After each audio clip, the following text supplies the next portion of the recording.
Dear learner, सभी को जय हिंद। स्वागत है आपका आज के इस वीडियो में। Special education question bank MCQ series 29 यानी कि 29वीं सीरीज, जो कि स्वलीनता से संबंधित होगी, ऑटिज्म से संबंधित होगी, इसी से संबंधित आपको प्रश्न मिलेंगे।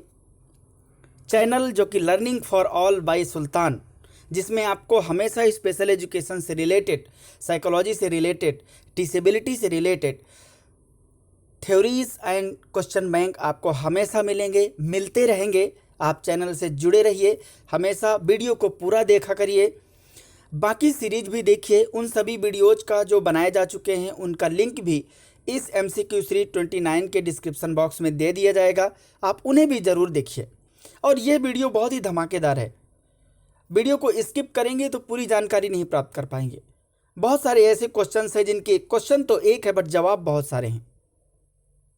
तो चलिए स्टार्ट करते हैं।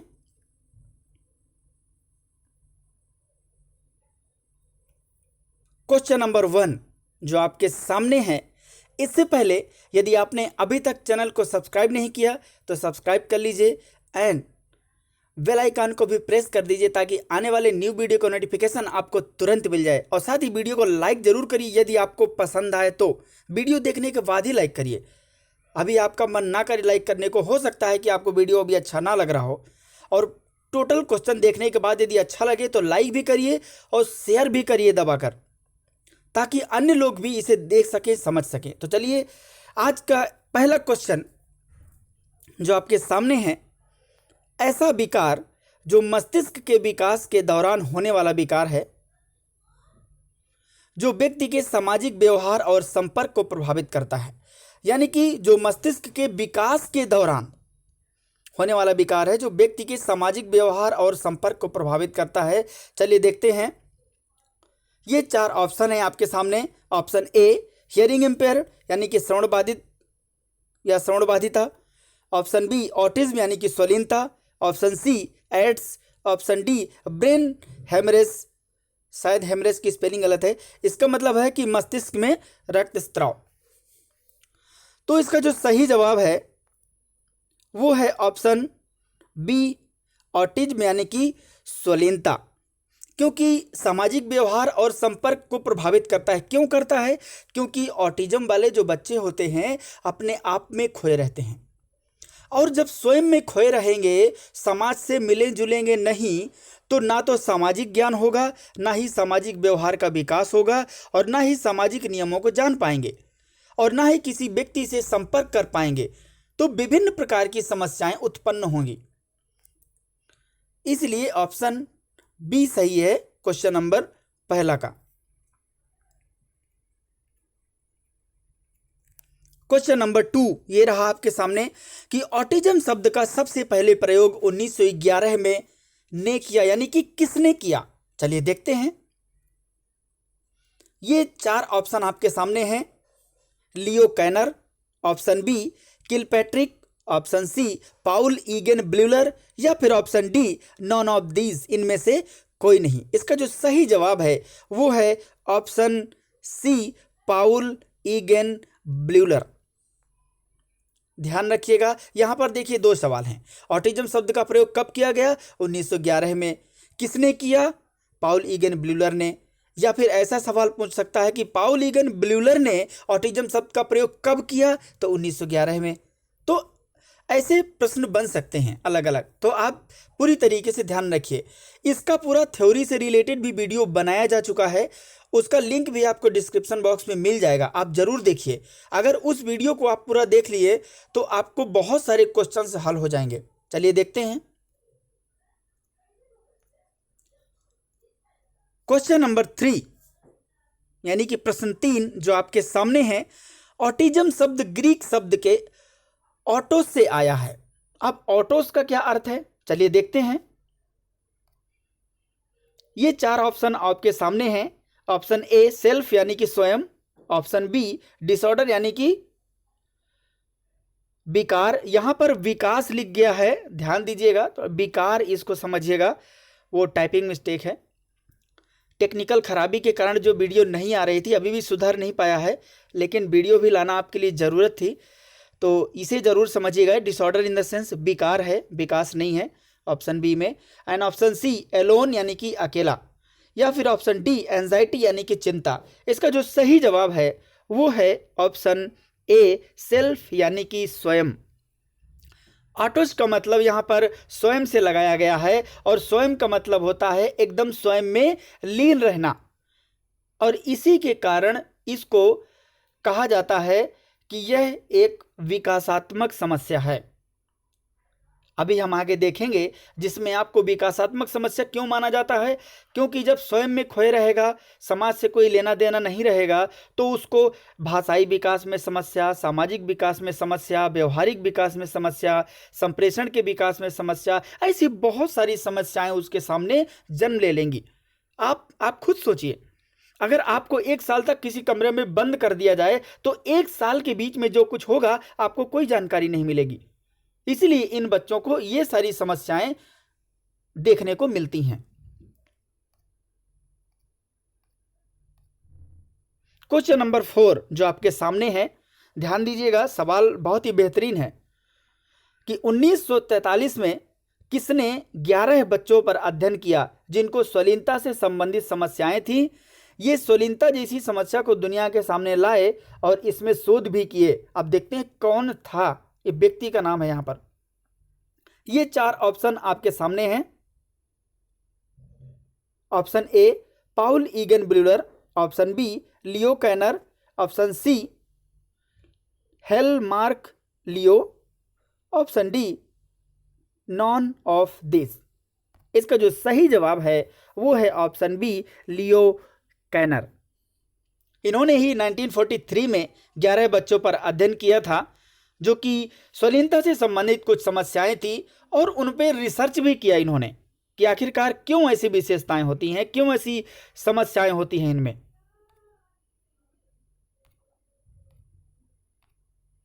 क्वेश्चन नंबर 5 जो आपके सामने है कि किस वर्ष हंस अस्पर्जर ने अस्पर्जर सिंड्रोम के बारे में बताया। अस्पर्जर सिंड्रोम जो कि एक ऑटिज्म का एक प्रकार है, आप थ्योरी में देखेंगे तो आपको पूरी जानकारी मिलेगी, सभी टाइप्स, लक्षण, यहाँ तक कि इनकी आपको शैक्षणिक आवश्यकताएं भी आपको मिल जाएंगी। तो पूरा वीडियो उसे ज़रूर देखिए, आपको ऐसे क्वेश्चंस आपको बहुत सारे सॉल्व हो जाएंगे। ये 4 ऑप्शन आपके सामने रहे। ऑप्शन ए 1979 यानी कि 1979, ऑप्शन बी 1944 यानी कि 1944, ऑप्शन सी 1894 यानी कि 1894, या फिर ऑप्शन डी 1952 यानी कि 1952। इसका जो सही जवाब है वो है ऑप्शन बी 1944 यानी कि 1944। क्वेश्चन नंबर 6 जो आपके सामने है कि ऑटिज्म का क्या कारण है। चलिए देखते हैं कि आखिर क्या कारण है। यहाँ पर 4 ऑप्शन है आपके सामने। ऑप्शन ए माता पिता जो अपने नवजात शिशु के साथ अच्छे संबंध नहीं बनाते हैं, वो भी एक कारण है। ऑप्शन बी आंतरिक कारण या आंतरिक रोग, internal disease. Option C poor prenatal nutrition यानी कि प्रसव पूर्व पोषण की कमी जो होती है। Option D there is no single cause of autism यानी कि स्वलीनता का कोई एक कारण नहीं है। अब देखते हैं चारों में से कौन सा सही है। इन चारों में से ऑप्शन डी सही है। अब पूछेंगे डी क्यों सही है, क्योंकि आपको पता है कि स्वलीनता का कोई एक कारण नहीं है। क्यों एक कारण नहीं है? अब आप सोचिए, एक व्यक्ति जो हमेशा स्वयं में खोया रहेगा, समाज से बिल्कुल अलग रहेगा, अन्य व्यक्तियों से कोई लेना देना ही नहीं है, स्वयं को ही सब कुछ समझना, इसके अलावा कुछ नहीं, तो क्या वो किसी के बारे में जान पाएगा? आपको पता है कि दुनिया कितनी बड़ी है। अगर दुनिया के एक एस्पेक्ट को छोड़ दीजिए तो उससे जुड़े हर एस्पेक्ट छूट जाएंगे, और समाज एक ऐसा एस्पेक्ट है जो हर चीज़ उससे जुड़ी है। समाज से ऐसी कोई चीज़ नहीं जो जुड़ी ना हो, तो ये समाज से भी अलग रहते हैं। तो कोई एक कारण नहीं है इसका, इसके हजारों नहीं या टोटल कारण हैं। वो बात अलग है कि रिलेट करते हैं बहुत सारे अन्य डिसेबिलिटी से, लेकिन इसके अंतर्गत बहुत सारे कारण आ जाते हैं। क्योंकि लैंग्वेज डेवलप नहीं होता। जब लैंग्वेज डेवलप नहीं हो पाता तो कम्युनिकेशन नहीं कर पाएंगे, जब कम्युनिकेशन नहीं कर पाएंगे तो एक दूसरे से कैसे व्यवहार करते हैं ये पता नहीं चलेगा, अच्छा व्यवहार क्या होता है, बुरा व्यवहार क्या होता है ये भी नहीं पता चलेगा। इसके अलावा समाज की अन्य जो सांस्कृतिक गतिविधियाँ, भाषाई गतिविधियाँ, जो विभिन्न प्रकार की कल्चरल एक्टिविटीज़ होती है वो कुछ भी नहीं जान पाएंगे। तो ऐसी समस्याएं इनको देखने को मिलती हैं, एक नहीं बल्कि बहुत सारे कारण होते हैं, इसलिए ऑप्शन डी सही है।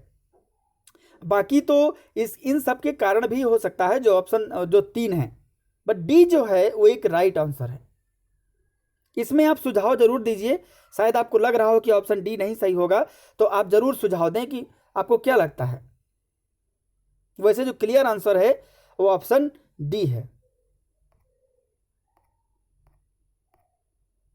क्वेश्चन नंबर 7 जो आपके सामने है कि समान निपुणता की स्थिति जो मनुष्य के संचार, व्यवहार और सामाजिक योग्यताओं को प्रभावित करती है स्वलीनता कहलाती है। स्वलीनता की यह परिभाषा किस एक्ट के द्वारा दी गई है? आप जानते हैं, आपको यह भी पता होना चाहिए कि स्वलीनता किस एक्ट में शामिल है, क्योंकि ये हर एक्ट में शामिल नहीं है, क्योंकि ये गंभीर समस्या के रूप में जानी जाती है, विकासात्मक समस्या के रूप में जानी जाती है, व्यवहारिक समस्या के रूप में जानी जाती है, इसलिए हर एक्ट में शामिल नहीं है। तो कौन सी विकलांगता किस एक्ट में शामिल है इसके बारे में भी मैं आपको बता चुका हूं, एक वीडियो भी इसके बारे में बना है पूरी तरीके से, उससे भी आप जानकारी ले सकते हैं। ऐसे सवाल भी आ सकते हैं। फिलहाल देखते हैं क्वेश्चन नंबर 7 का, किस एक्ट ने यह परिभाषा दी है। ये 4 ऑप्शन आपके सामने है कि आइडिया 2004, ऑप्शन बी PWD 2006। अब देखिए PWD जो 2006 है ये तो आया ही नहीं। बहुत सारे लोग ये भी समझ लेंगे कि PWD 2006 ये कैसे हो गया। पर्सन्स विद डिसेबिलिटीज जो कि 1995 में आया है, ये भी आपको पता होना चाहिए।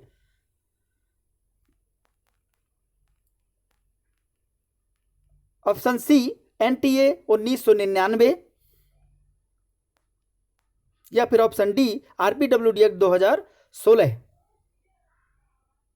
इसका जो सही जवाब है वो है ऑप्शन सी NTA 1999, यानी कि 1999 में ये कहा गया है। ये जो परिभाषा है उसके एक्ट में भी आप देख सकते हैं, तो आपको यही परिभाषा मिलेगी। और आपको पता होना चाहिए कि कौन से अधिनियम कब आया है, किस सन में आया है, उसमें कितनी विकलांगताएं शामिल हैं। इन सब से रिलेटेड वीडियोस का लिंक भी आपको डिस्क्रिप्शन बॉक्स में मिल जाएगा। आप पूरी जानकारी जरूर रखिए, क्योंकि एक्ट से भी बहुत सवाल आते हैं। क्वेश्चन नंबर 8 जो आपके सामने है कि दिए गए फुल फॉर्म में से कौन सा गलत है। अब यहां पर ये देखिए कि 4 फुल फॉर्म दिए गए हैं। पहले तो ऐसा सवाल भी आता था कि इसका फुल फॉर्म बताइए, लेकिन अब चारों में फुल फॉर्म दिए होंगे और आपको बताना है कि सही कौन सा है और गलत कौन सा है। हालांकि जो हमारा क्वेश्चन है वो ये पूछ रहा है कि गलत कौन सा है। चलिए देखते हैं। ये रहे आपके सामने 4 ऑप्शन। AD मतलब Asperger disorder, option B RD मतलब रेट्स डिसऑर्डर, या फिर ऑप्शन सी CDD यानी कि ऑप्शन सी है PDD पोसेसिव डेवलपमेंट डिसऑर्डर, या फिर ऑप्शन डी CDD यानी कि चाइल्डहुड डिसइंटीग्रेशन डिसऑर्डर। तो इसका जो सही जवाब है वो है ऑप्शन सी PDD यानी कि पोसेसिव डेवलपमेंट डिसऑर्डर, क्योंकि पोसेसिव डेवलपमेंट डिसऑर्डर इसका सही नेम नहीं है, बाकी सभी सही हैं। तो अब इसका सही क्या होगा, यानी क्योंकि हमारा सवाल कह रहा है कि कौन सा गलत है, तो वो आंसर सी है। क्यों? क्योंकि PDD का फुल फॉर्म यहां पर गलत लिखा है, इसलिए option C is the correct answer. लेकिन PDD का सही फुल फॉर्म होता क्या है, ये रहा आपके सामने, परवेसिव डेवलपमेंटल डिसऑर्डर यानी कि PDD, ये इसका सही फुल फॉर्म है। और ये एक ऐसी समस्या है PDD जिसमें सोशल इंटरेक्शन से संबंधित ज़्यादा प्रॉब्लम देखने को मिलती है, यानी कि सामाजिक अंतःक्रिया की समस्या देखने को मिलती है, उसे हम PDD कहते हैं, जो कि ऑटिज्म का एक प्रकार है। ये भी आपको जानना बहुत ही ज़्यादा जरूरी है। तो ये क्वेश्चन नंबर 8 का ऑप्शन कौन सही होगा, ऑप्शन सी। क्वेश्चन नंबर 9 ये रहा आपके सामने। वीडियो यदि अच्छा लग रहा हो तो लाइक जरूर करिए और शेयर जरूर करिए। तो क्वेश्चन नंबर 9 देखते हैं कि ऑटिज्म का कौन सा डिसऑर्डर व्यक्ति के मन से सीधा संबंध रखता है। और खास तौर पर महिलाओं में देखा जाता है। ध्यान दीजिएगा, खास करके महिलाओं में देखा जाता है। ये रहे 4 ऑप्शन आपके सामने। ऑप्शन ए पीडीडी, वही pervasive developmental disorder. Option B AD मतलब Asperger disorder. Option C RD मतलब रेट्स डिसऑर्डर, या फिर option D none of these, इनमें से कोई नहीं। तो इसका जो सही जवाब है वो है ऑप्शन सी आरडी। आरडी मतलब रेट्स डिसऑर्डर। ये चीजें आपको ध्यान में रखना है। क्वेश्चन नंबर 10, प्रश्न 10 जो आपके सामने है कि नीचे दिए गए लक्षण ऑटिज्म के किस विशेष प्रकार से संबंधित हैं। ध्यान दीजिए, बेहतरीन सवाल है कि नीचे दिए गए लक्षण ऑटिज्म के किस विशेष प्रकार से संबंधित हैं। ये रहे आपके सामने 4 ऑप्शन। सॉरी, यहाँ पर 10वां क्वेश्चन है, नीचे दिए गए लक्षण ऑटिज्म के किस विशेष प्रकार से संबंधित हैं। तो ये तीनों विशेषताएं दी हुई हैं। अब ये 3 विशेषताओं को पहले देख लेते हैं और ये किन से संबंधित हैं। तो पहली विशेषता है कि बोलचाल में धीमे नहीं होते, पर वो सिर्फ वन वे कम्युनिकेशन ही करते हैं। मतलब बोलते तो हैं लेकिन वो सिर्फ इतना ही कि जिससे वो चाहें। वन वे कम्युनिकेशन मतलब जिसको पसंद करे सिर्फ उसी से, 4 लोगों से बैठ करके तफरी नहीं करते, क्योंकि वैसे भी इनका डेवलपमेंट अधिक होता ही नहीं है। जो दूसरा है, किसी अजीब चीज़ों को लेकर बहुत ज़्यादा उत्सुकता देखने को मिलती है। या फिर जो तीसरा है, ये समस्या ज़्यादातर पुरुषों में देखने को मिलती है। ध्यान दीजिएगा, जो पिछला था वो किस में था, महिलाओं में ज़्यादा देखने को मिलती थी, और यहाँ पर ये तीनों में से एक ऑप्शन है कि पुरुषों में देखने को मिलती है। चलिए देखते हैं। ये रहे आपके सामने 4 option. Option A Rett's disorder, option B Asperger disorder, option C autistic disorder, या फिर option D none of this. इसका जो सही जवाब है वो है ऑप्शन बी अस्पर्जर डिसऑर्डर। ध्यान दीजिएगा। और पिछला जो महिलाओं में था वो आरडी था। आरडी मतलब रेट्स डिसऑर्डर। तो यहाँ पर जो हमारा सही जवाब है वो है ऑप्शन बी अस्पर्जर डिसऑर्डर। ध्यान दीजिएगा, बहुत ही महत्वपूर्ण प्रश्न है, इसकी बिल्कुल मत करिएगा। वीडियो को पूरा देखिए, क्योंकि आप छोड़ देंगे तो पूरी जानकारी नहीं ले पाएंगे, और ऐसे ऐसे प्रश्न मिलेंगे अभी आपको जो शायद आपको इंटरनेट में भी खोजने पे ना मिले, क्योंकि ये थ्योरेटिकल प्रश्न हैं। और थ्योरेटिकल प्रश्न आपको इंटरनेट में नहीं मिलेंगे, क्योंकि टू दी फैक्ट मिलता है वहां पे। चलिए देखते हैं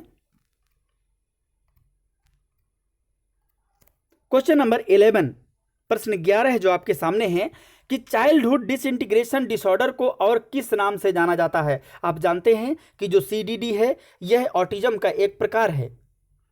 यह ऑटिज्म का एक प्रकार है जो सीडीडी है, चाइल्डहुड डिसइंटीग्रेशन डिसऑर्डर, और इसको भी किसी अन्य नाम से जानते हैं। चलिए देखते हैं किस नाम से जानते हैं। ये रहे आपके सामने 4 option. Option A Watson syndrome, option B Patrick's syndrome, option C Heller syndrome, या फिर option D none of this. इसका जो सही जवाब है वो है ऑप्शन सी हेलर सिंड्रोम। ध्यान दीजिएगा, बहुत ही बेहतरीन सवाल है और ध्यान रखिएगा। क्वेश्चन नंबर 12 यानी कि 12वां प्रश्न जो आपके सामने है कि निम्न कथन में से कौन सा कथन गलत है। ध्यान दीजिएगा, इसमें यह है कि गलत कथन कौन सा है, सही नहीं गलत कथन। यहां पर क्वेश्चन बहुत अच्छे से पढ़िएगा। ये रहे आपके सामने 4 ऑप्शन। ऑप्शन ए स्वलीनता एक मानसिक विकार है। Option B world autism awareness day 2 अप्रैल को मनाया जाता है।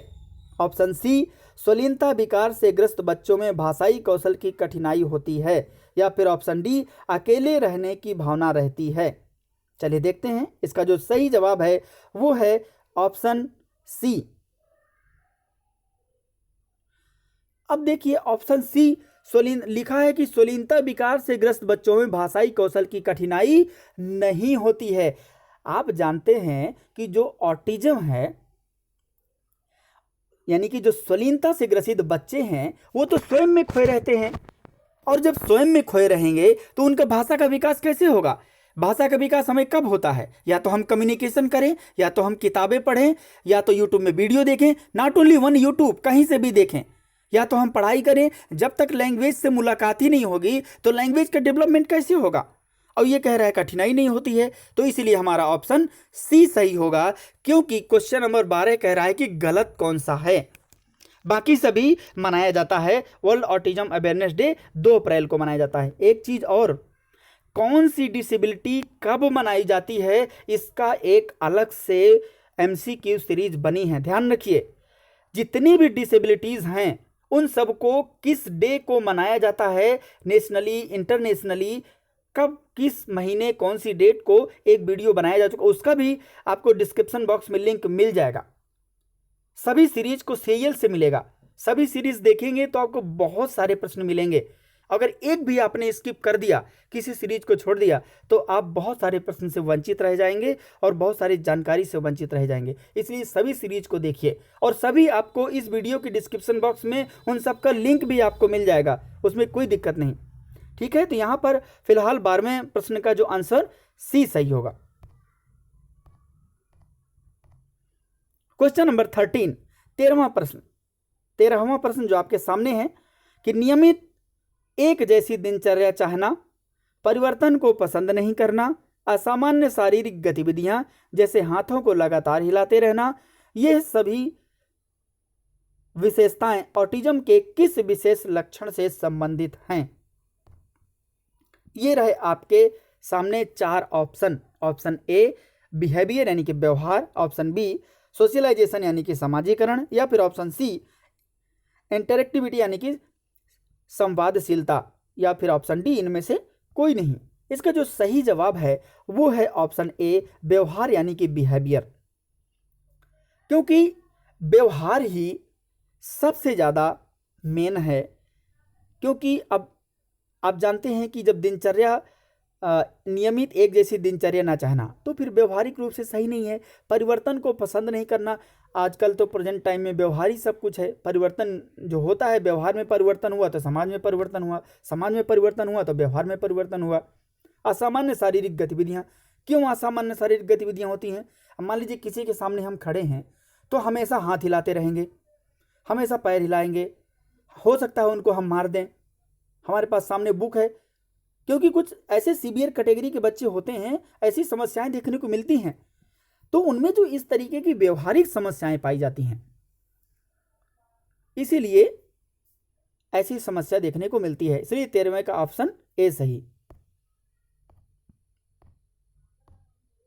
क्वेश्चन नंबर 14, 14वां प्रश्न जो आपके सामने है, ध्यान दीजिए, यह दूसरे प्रकार से प्रश्न बन चुका है। ये जो 14वां प्रश्न है, यह प्रश्न पिछले 1 से लगाकर 13 प्रश्न में बन चुका है, लेकिन यह प्रश्न है तो वही, बट दूसरे तरीके से पूछा गया है। ध्यान दीजिए कि लियो कैनर ने एक जैसी व्यवहारिक समानताओं पर आधारित ऑटिज्म की एक रिपोर्ट तैयार की थी, बिल्कुल तैयार की थी, जिसमें उन्होंने कितने बच्चों पर अध्ययन किया था। ध्यान दीजिए, ये रहा आपके सामने 4 ऑप्शन। ऑप्शन ए 9 बच्चों पर, ऑप्शन बी 11 यानी कि 11 बच्चों पर, ऑप्शन सी 14 यानी कि 14 बच्चों पर, या फिर ऑप्शन डी 21 बच्चों पर। इसका जो सही जवाब है वो है ऑप्शन बी 11, यानी कि आंसर कौन सा सही है? ऑप्शन बी 11 बच्चों पर इसने अध्ययन किया था। क्वेश्चन नंबर 15 जो आपके सामने है और बहुत ही बेहतरीन सवाल है, ध्यान रखिए, वीडियो को स्किप मत करिए।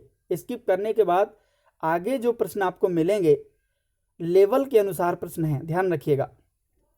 प्रश्न देखते हैं 15, आत्म केंद्रित गंभीरता और लक्षणों में व्यापक रूप से भिन्न होता है, इससे निदान करना बहुत मुश्किल हो जाता है। इनमें से कौन सा व्यवहार माता पिता के लिए लाल झंडा उठाना चाहिए?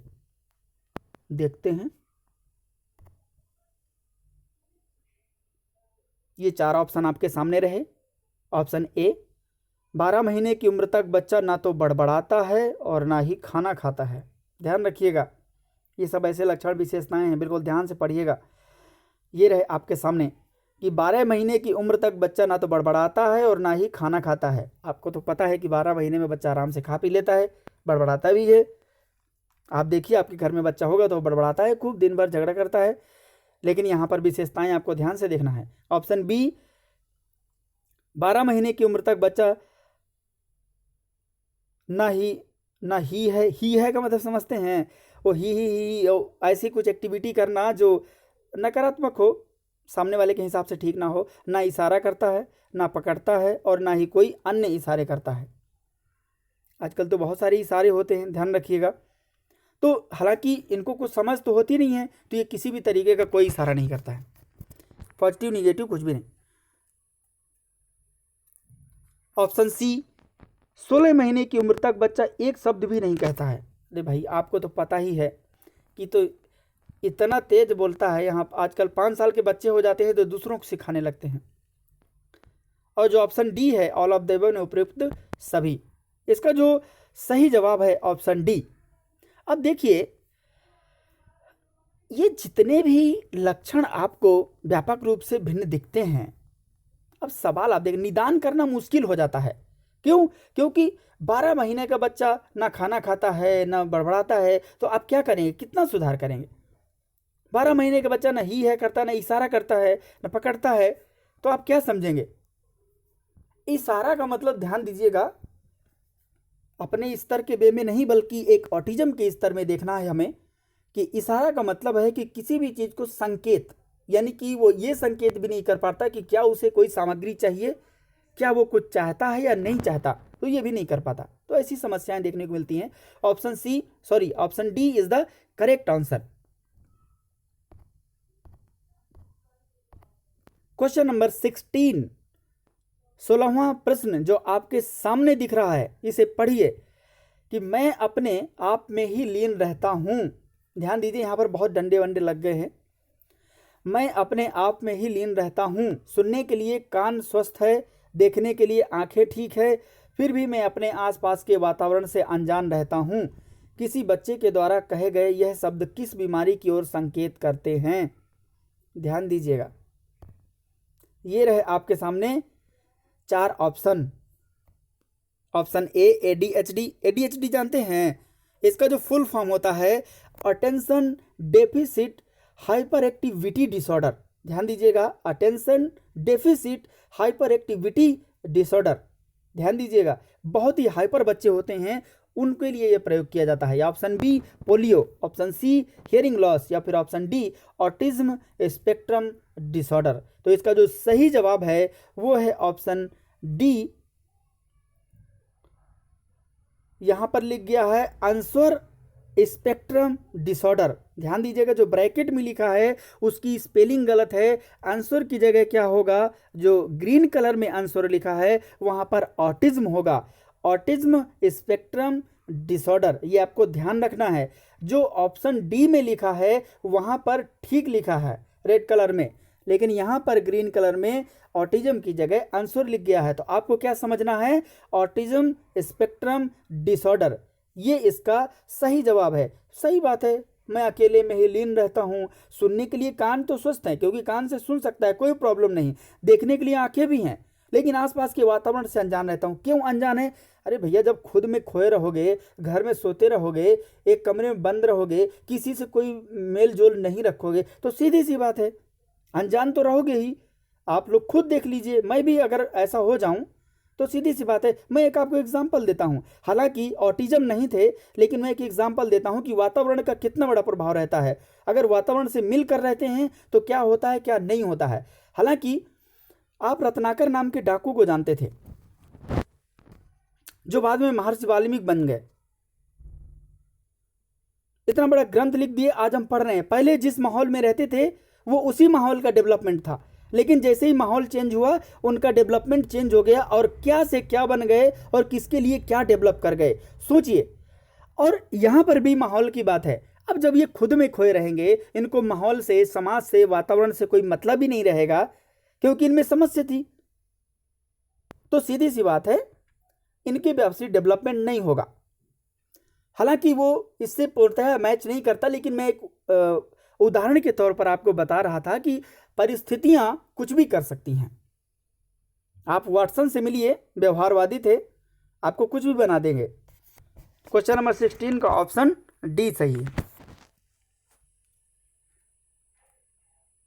प्रश्न नंबर 17 जो आपके सामने है, एक साक्ष्य आधारित शैक्षणिक कार्यक्रम है जिसमें शिक्षक ऑटिस्टिक व्यक्तियों की जरूरतों को पूरा करने के लिए विभिन्न शिक्षण शैलियों और हस्तक्षेप रणनीतियों का उपयोग करते हैं। चलिए देखते हैं, ये रहे आपके सामने 4 ऑप्शन। ध्यान दीजिए, ये शिक्षण कार्यक्रम से संबंधित है। अब यहाँ पर कौन है जो ऑटिज्म से संबंधित शिक्षण कार्यक्रम है? Option A ESDM, option B RDI, option C TEACCH या फिर option D none of these, इनमें से कोई नहीं। इसका जो सही जवाब है वो है, शायद आप जानते होंगे, ऑप्शन सी TEACCH। इसका फुल फॉर्म क्या है? ये रहा आपके सामने इसका full form, treatment and education of autistic and related communication handicapped children. ये आप ध्यान रखिएगा, कभी कभी फुल फॉर्म भी पूछ सकता है, तो आप क्या करेंगे, ये आपको पता होना चाहिए बिल्कुल, क्योंकि ऑटिज्म के लिए ये एक प्रोग्राम है, ये एक कार्यक्रम है, उनको सिखाने का एक तरीका है। तो टीच एक मेथड है। कभी कभी पूछ ले, 4 ऑप्शन दे दे कि स्वलीनता को शिक्षण करने के लिए या शिक्षण प्रदान करने के लिए कौन सा मेथड उपयोगी है, तो टीच मेथड। ठीक है, ये रहा 17वें का answer C, teach. Question number 18, प्रश्न 18 है जो आपके सामने है। बहुत ही धमाकेदार प्रश्न है और मुझे उम्मीद है आपको प्रश्न को पढ़कर उत्तर इन सभी में मजा आ रहा होगा। पूरा जरूर देखिए और दबाकर शेयर करिए दूसरों तक। क्वेश्चन नंबर 18 देखते हैं कि उचित तरीके से प्रतिक्रिया करने के लिए इंद्रियों का प्रशिक्षण है। लो भैया, एक नया प्रश्न आपके लिए कि उचित तरीके से प्रतिक्रिया करने के लिए इंद्रियों का प्रशिक्षण है। चलिए देखते हैं, ये रहा आपके सामने ऑप्शन, 4 ऑप्शन है। Option A verbal behaviour therapy, यानी कि मौखिक व्यवहारिक चिकित्सा, या फिर option B sensory integration therapy, यानी कि जो इंद्रिय एकीकृत थेरेपी यानी कि चिकित्सा, या फिर option C discrete trial training, या फिर option D none of these, इनमें से कोई नहीं। इसका जो सही जवाब है वो है option B sensory integration therapy. कभी कभी ये पूछा भी जाता है कि ऐसे बच्चों जो ऑटिज्म से रिलेटेड होते हैं उनके लिए कौन सी थेरेपी बेटर रहती है, तो ये थेरेपी काम आती है। क्यों काम आती है? क्योंकि इनका जो सेंस ऑर्गन होते हैं ना, कुछ तो काम करते हैं लेकिन कुछ के लिए वो क्या है, बिल्कुल शून्य पड़ जाते हैं। अब किसी से मतलब नहीं रखेंगे तो शून्य तो पड़ ही जाएंगे।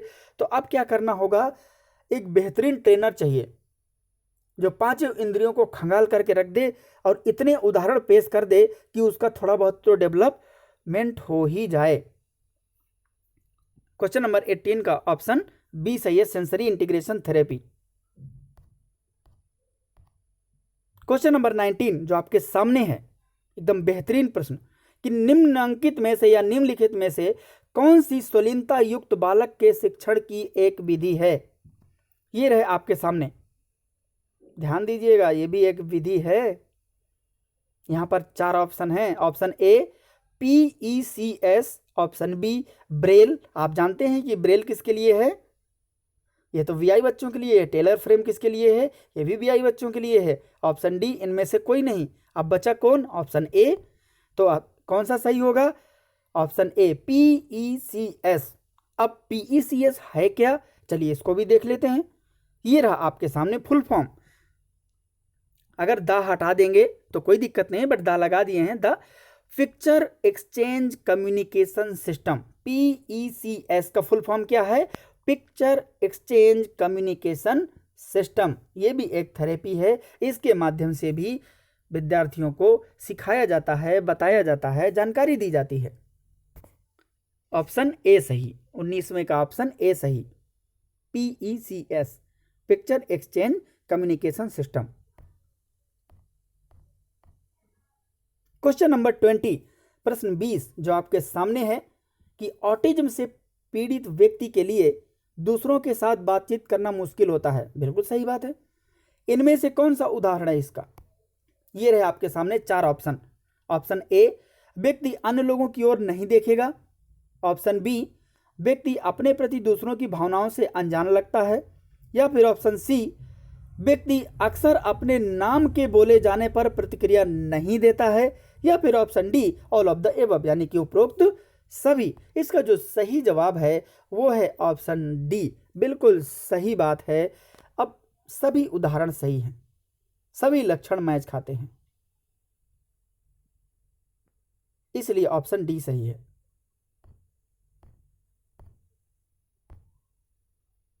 क्वेश्चन नंबर 21 जो आपके सामने है कि किस टीके को ऑटिज्म से झूठा जोड़ा गया। ध्यान रखिएगा भैया, ये भी एक टीका है। जैसे पोलियो एक टीका लगवाया जाता था ना 2 बूंद जिंदगी के लिए, वैसे ये भी एक टीका था। अब देखते हैं कौन सा था, लेकिन उसको झूठे तरीके से जोड़ा गया जो कि इस काम में आता नहीं बिल्कुल। चलिए देखते हैं। लेकिन उसमें बहुत सारी बुराइयां, बहुत सारी उसमें विभिन्न प्रकार की गतिविधियां भी हुई। देखते हैं, 4 ऑप्शन आपके सामने हैं। ए पोलियो, ऑप्शन बी MMR, या फिर ऑप्शन सी हेपेटाइटिस बी, या फिर ऑप्शन डी DTAP। इसका जो सही जवाब है वो है ऑप्शन बी MMR। अब MMR होता क्या है, चलिए देख लेते हैं इसको भी। ये रहा आपके सामने कि मेसल्स, मम्स एंड रूबेला, ये टीका है। हम इसको जोड़ दिए थे कि ऑटिज्म में भी ये काम आता है, तो इसको माना गया कि झूठा जोड़ा गया है। तो कौन सा टीका है, तो MMR। क्वेश्चन नंबर 21 का ऑप्शन बी सही है। क्वेश्चन बहुत धमाकेदार हैं, ध्यान रखिएगा, शेयर करना मत भूलिए। क्वेश्चन नंबर 22, ऑटिज्म को इससे ठीक किया जा सकता है, किससे। चलिए देखते हैं। ये रहे आपके सामने 4 ऑप्शन। बिहेवियरल थेरेपी, व्यवहारिक चिकित्सा, ऑप्शन बी मेडिसिन यानी कि दवाइयाँ, ऑप्शन सी ब्रेन सर्जरी। भैया ब्रेन को खोल दोगे तो क्या होगा, option D none of this, इनमें से कोई नहीं। तो इसका जो सही जवाब है वो है option D none of this, इनमें से कोई नहीं। व्यवहारिक थेरेपी ऐसी कौन सी है, कितना ठीक करोगे उसको, व्यवहारिक ठीक कर दोगे तो भाषा थोड़ी सीख लेगा। दवाई कितना खवाओगे, ब्रेन सर्जरी कर दोगे तो वो जो थोड़ा बहुत चलता भी है देख लेता है वो भी खत्म हो जाएगा। इसलिए ऑप्शन डी, इनमें से कोई नहीं, नॉन ऑफ दिस। जितने भी ऊपर हैं उसमें से एक भी सही नहीं है। ऑटिज्म को इससे ठीक किया जा सकता है, इन सब से किसी में से नहीं। इसलिए क्वेश्चन नंबर 22 का डी सही है। ऐसे भी क्वेश्चन आते हैं जिसमें से आपको उत्तर क्या सही रहेगा, इनमें से कोई नहीं। क्वेश्चन नंबर 23, प्रश्न 23 जो आपके सामने है, वैज्ञानिकों के द्वारा इसमें से किस व्यक्ति के अंदर ऑटिज्म के लक्षण देखे गए थे। ध्यान दीजिएगा, अब यहाँ पर देखना है कि किस व्यक्ति में देखे गए थे ऑटिज्म के लक्षण, लेकिन पूरी तरीके से प्रूफ नहीं हुआ था। चलिए देखते हैं। 4 ऑप्शन आपके सामने। Option A Graham Bell, option B Albert Einstein, option C Erikson, option B Albert Bandura. इसका जो सही जवाब है वो है ऑप्शन बी अल्बर्ट आइंस्टीन। इनमें जो वैज्ञानिकों के द्वारा इनमें किसी व्यक्ति के अंदर, यानी कि इनमें से एक कौन था, अल्बर्ट आइंस्टीन के अंदर ऑटिज्म के लक्षण देखे गए थे, लेकिन पूर्णतः साबित नहीं हुआ। वो एक बन गया, एक व्यक्ति होता है ना कि जो लहर चल जाती है, वो फिर एक क्वेश्चन बन जाता है, वो फिर एक बड़ा विवाद बन जाता है। तो आज भी वैसा ही चला आ रहा है, लेकिन पूर्णतः ये सत्य नहीं है, इसको पूरी तरीके से सत्य नहीं कहा गया। लेकिन वैज्ञानिकों के द्वारा ये बताया गया कि कुछ लक्षण इनके वैसे मिलते थे। बाकी बैंडुरा महोदय को तो जानते ही हैं, सोशल लर्निंग थ्योरी दे दिया इन्होंने। एरिक्सन को जानते ही हैं अच्छे से, इरिक एरिक्सन महोदय हैं ये। और ग्राहम बेल को जानते ही हैं आप कि किस तरीके से ग्रामोफोन से जुड़े हैं। तो ये क्वेश्चन नंबर 23 का ऑप्शन जो है ऑप्शन बी सही है, अल्बर्ट आइंस्टीन। अब देखते हैं क्वेश्चन नंबर 24। ये रहा आपके सामने धमाकेदार प्रश्न। किसी व्यक्ति में विविध समस्याओं का समूह जो सामाजिक एवं व्यक्तिगत रूप को प्रभावित करता है उसे क्या कहते हैं। सवाल ऐसा है जो आपको दिल खुश कर देगा। हालांकि आप ऑप्शन देखते ही जवाब पता कर लेंगे, लेकिन फिर भी देखिए जरूर, स्किप मत करिएगा। एक ही प्रश्न या 2 जो भी बचे हैं देखते हैं। 4 ऑप्शन आपके सामने हैं। Option A autistic disorder, option B dysgraphia, या फिर option C A and B both, या फिर इनमें से कोई नहीं।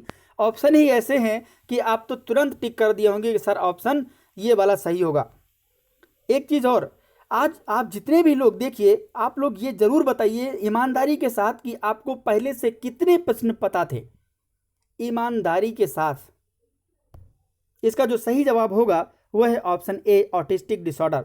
यानी कि ऑटिस्टिक डिसऑर्डर उसे कहते हैं जब किसी व्यक्ति में एक नहीं बल्कि ऑटिज्म से संबंधित सारी समस्याएं एक साथ मौजूद होती हैं, उसे हम ऑटिस्टिक डिसऑर्डर चिल्ड्रन कहते हैं।